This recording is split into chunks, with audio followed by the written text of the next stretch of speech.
कहां से आया और किससे आया, इसका अब तक कोई ठोस सबूत नहीं मिल सका है। लेकिन कई शोध बताते हैं कि ये चीन के वुहान मार्केट से ही वायरस चमगादड़ के जरिए इंसानों में पहुंचा है। दुनिया भर में वायरस की वजह से जो कहर बरपा है उससे इनकार नहीं किया जा सकता।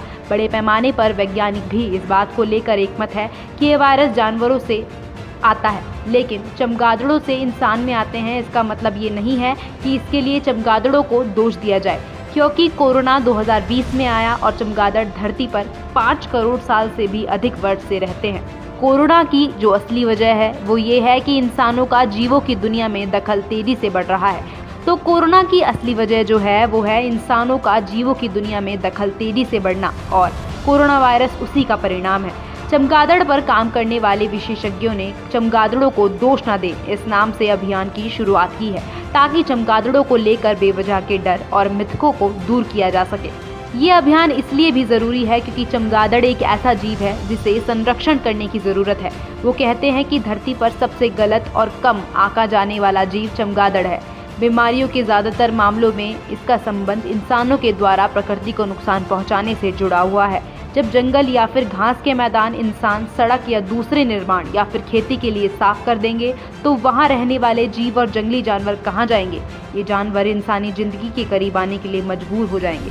चमगादड़ अकेला एक ऐसा स्तनपायी जीव है जो उड़ सकता है। कीड़े खाने वाले चमगादड़ हर साल कीड़ों से फसल बचाकर अमेरिकी किसानों के 3.7 बिलियन अमेरिकी डॉलर का फायदा करते हैं। वहीं पेड़ पौधों की 50 से ज्यादा प्रजातियां परागण के लिए चमगादड़ पर निर्भर हैं। जलवायु परिवर्तन, शिकार और दूसरे दबावों को लेकर चमगादड़ अप्रत्याशित खतरे का सामना कर रहे हैं। इस पर डॉक्टर रोचा कहते हैं कि अगर चमगादड़ों को खलनायक के तौर पर देखेंगे तो इसके गंभीर परिणाम होंगे। जानवरों से इंसानों में आने वाली बीमारियों के लिए मुख्य तौर पर जानवरों की दुनिया में इंसानों का दखल जिम्मेवार है। कोरोना के बाद पेरू, भारत, चीन, ऑस्ट्रेलिया और इंडोनेशिया जैसे देशों से एक ऐसी रिपोर्ट आई है।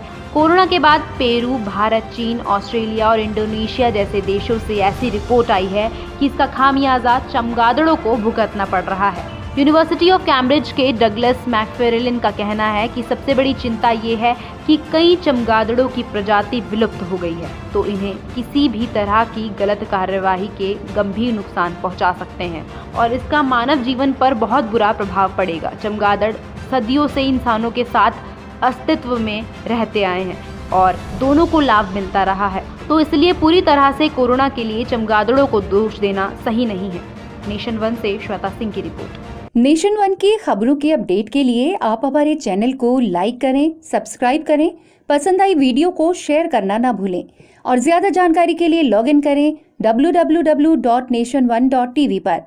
अधिक जानकारी के लिए आप हमें ट्विटर, फेसबुक पर भी फॉलो कर सकते हैं। तो खबरों की ज्यादा जानकारी के लिए बने रहें नेशन वन के साथ।